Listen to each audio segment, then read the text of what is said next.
penghormatan kepada lambang Satuan Polisi Pamong Praja, lambang Satuan Perlindungan Masyarakat, lambang pemadam kebakaran dan penyelamatan dipimpin oleh Komandan Apel. Amanat cicilan apel. Kami atas nama Bupati dan beserta pejabatnya menyampaikan terima kasih yang sebesar-besarnya kepada semua jajaran Satpol PP, Sambung Dinas dan Pemadam Kebakaran atas peran sertanya dalam melaksanakan tugas baik pada masa pandemi maupun tugas-tugas penyelenggaraan ketertiban umum dan ketertiban masyarakat, penegakan daerah dan penyelamatan kemanusiaan dan kebakaran.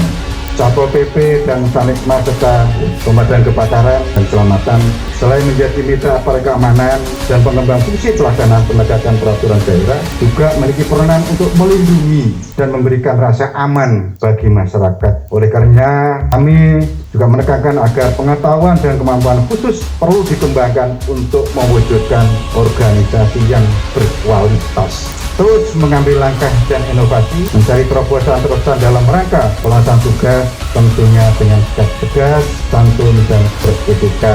Jadilah kebanggaan pemerintah daerah dan masyarakat dalam melaksanakan tugas sehari-hari. Tugas Dapur itu sekalian ada tugas yang paling mulia dalam rangka untuk mengamankan masyarakat khususnya yang ada di Kabupaten Banyan.